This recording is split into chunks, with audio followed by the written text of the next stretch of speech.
There's several themes that were covered by Mkhwanazi this morning. You touched on it in your introduction, and that's around the dockets. And we kicked off proceedings to go back to the issue of how these dockets were handled from the time they were taken from KZN to Pretoria, and then when they had to return from Pretoria back to KZN. That was the one theme. You've touched on the issue of two politicians that Mkhwanazi has expressed concern with. That's the National Coloured Congress Fatal Adams and the DA's Ziyanda Ngcobo. So far, he's touched on Adams' role, and we will get to that in a second. But also, he really unveiled systemic issues within the criminal justice system and talks about a suspect and an accused who was arrested, sentenced, and jailed. He appealed and was released, and then later on went on to commit 4 more murders. So at the start of the morning, if I can kick things off there were questions from the commissioners about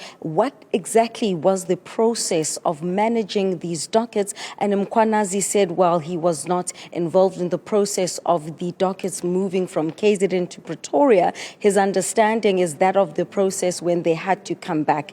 This is what he had to say. What is more troubling about this is that the head office, detective services, had conducted some inspection on these dockets, as I indicated yesterday.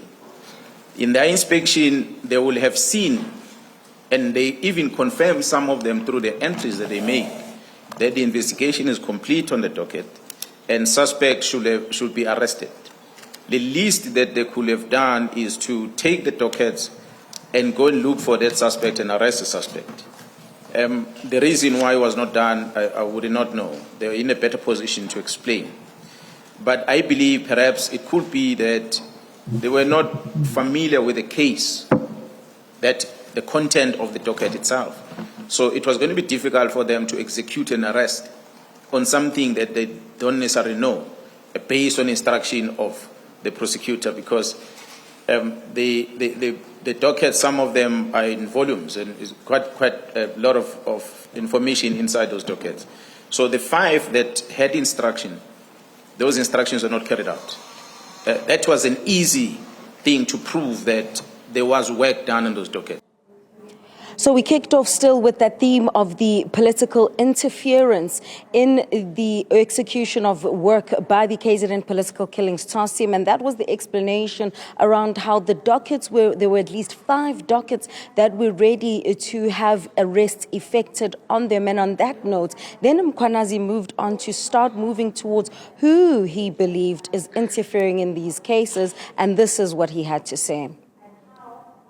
There is a lot of interference with these investigations in different forms, as is listed there, in order to try and close these cases by business people and politicians. And by and large, because they are political cases, the people on the higher level of the syndicates that are involved are the ones that are behind the closures of dockets. So the influence the docket, it still remains the case today.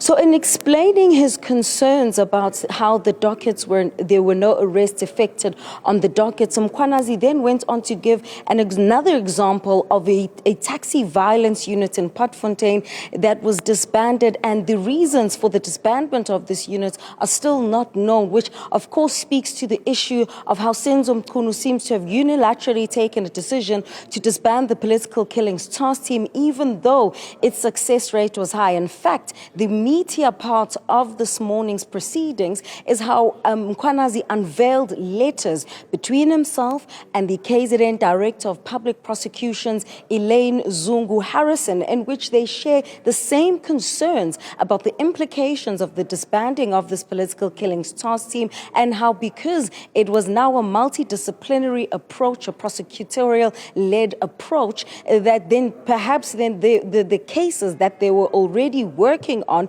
would be affected. And this is the part at which then Mkhwanazi spoke about Fisokuhle Duli. Now, his name should be familiar to us, Katlego, because he's accused number 5, also in the Senzo Meyiwa trial, and he's accused of being in communication with Kelu Khumalo and driving the getaway vehicle on that fateful night on October 2014. His name comes up because this taxi violence unit that was shut down actually affected his arrest. He was arrested and then he was sentenced and later appealed and granted bail for 4 charges of murder. It was when he was on bail then that he also went on to commit 4 more murders in 2016. Startling revelations by Mkhwanazi, and he goes on to unpack how that happened.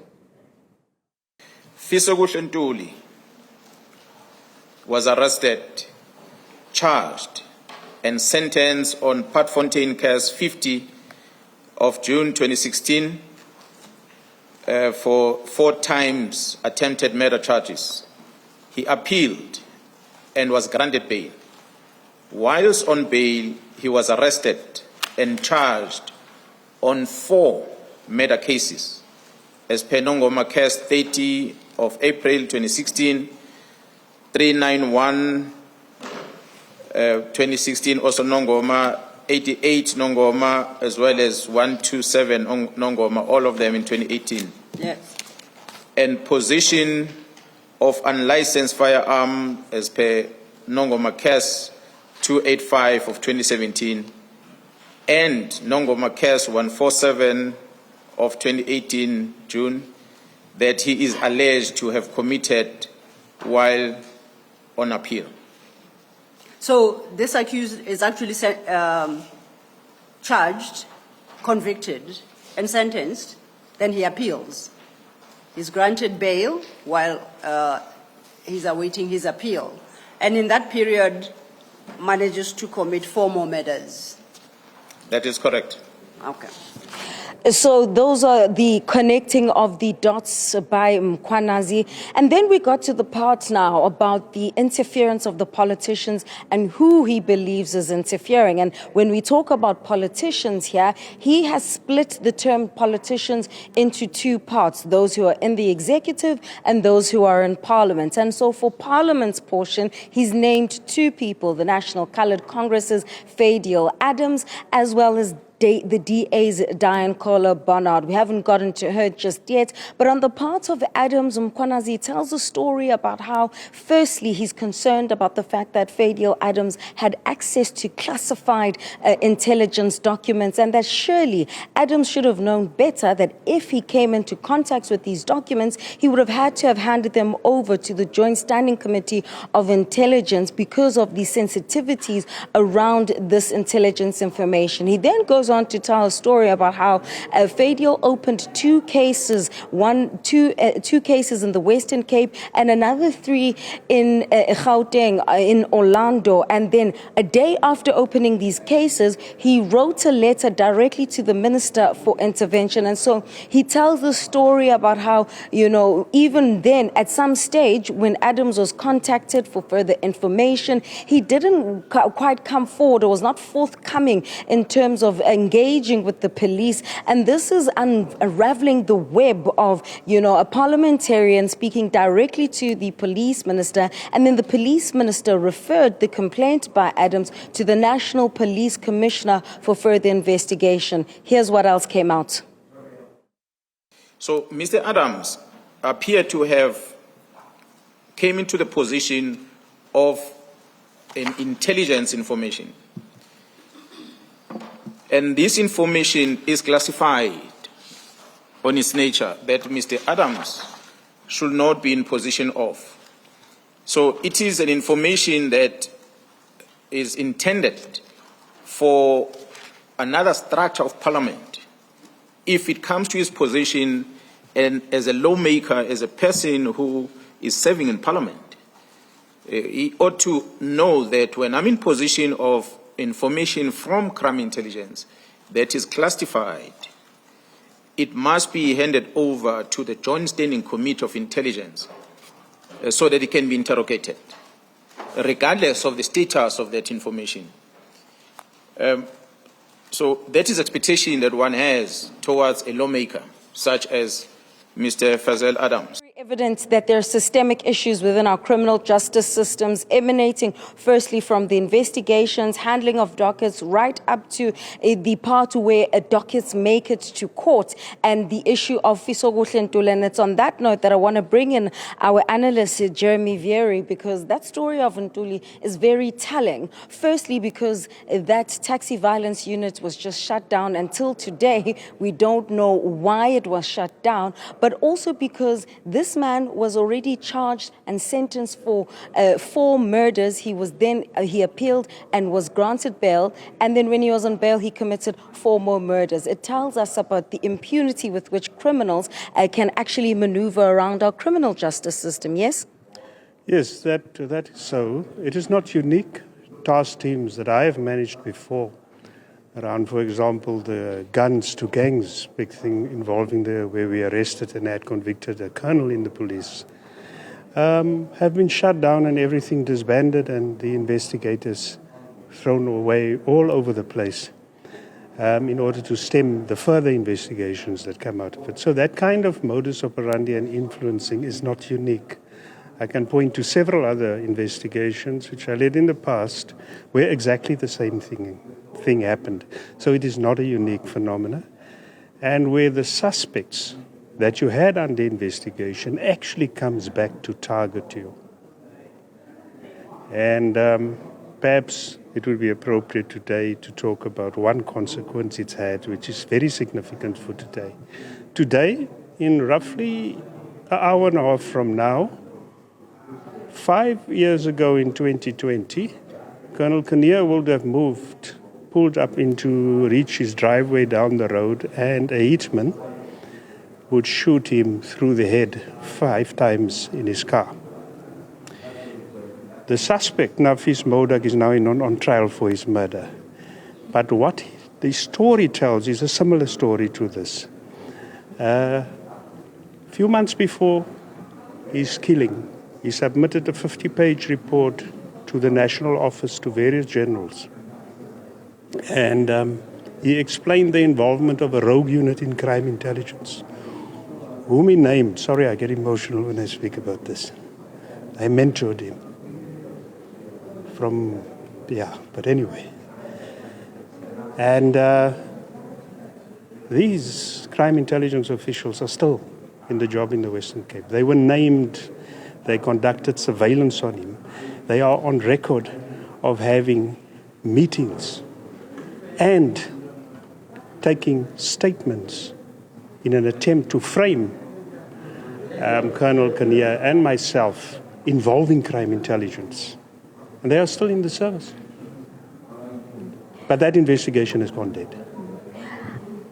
And it's very emotional because you think about how all of this could have been prevented if people took action when they needed to, and it's the cost of being a whistleblower in this country. And so systemic are these issues. I mean, if you listen to Mkhwanazi speaking about how he and the KZN Director of Public Prosecutions shared the same concerns and she would have come from a prosecutorial level, it tells us about how there doesn't seem to be any cohesion between the different arms, or at least a political will to deal with these issues. Yes, it is clear. Go look at all those task teams that were highly applauded, and some of them reported at ministerial and national commissioner level. And what happened to the police officers? And the silence after they were closed, without answers to what happened further to other investigations. You'll find the same pattern. We see clearly then that Mkhwanazi is just the face for something that it's widespread. As a former police officer, what does that do to your morale when you go and investigate, you know who's done the wrongdoing, whether it's taxi violence, gang violence, or political killings, as we've seen here.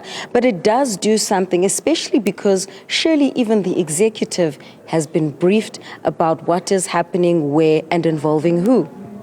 I think what it does to senior officers like myself, look, junior officers and members get harassed, But senior members like myself have a duty and a responsibility to, even if it means stepping outside the system, like General Mkhwanazi has done, to go and act in the interest of what the public needs to know and in the interest of the victims and the families of those victims and the witnesses we need to protect and the evidence we still need to safeguard for future process. If it requires that we step outside, it is us as generals in the police who must do that, to show an example to our members to do the same. And there's nothing that we did is unlawful. If people tell us to stop things that amount to defeating the ends of the justice, remember it's an unlawful instruction. And in the constitution of this country, a police officer who tells his superior that he will not execute a patently lawful instruction cannot be dealt with. But unfortunately, these things are not paid heed to by senior management throughout the years, and people like us get harassed and harangued, as we see. I'm a friend to General Mkhwanazi. We know each other a long way operationally. And I am glad he has survived to this point where he can reveal what he reveals now. He said he would die for the badge on the 6th of July, but very important from Jeremy Vearey, remembering the life of Charles Kinya. It was in 2020 when he was shot and killed in his driveway on this very day. It's such a symbolic thing to remember on a day where we are continuing to hear evidence being led and or rather a testimony from Mkhwanazi about the extent of the rot and how police officers wanting to do their operational work are hamstrung because of interference from senior officials, politicians, and even businessmen who don't want to see justice being served.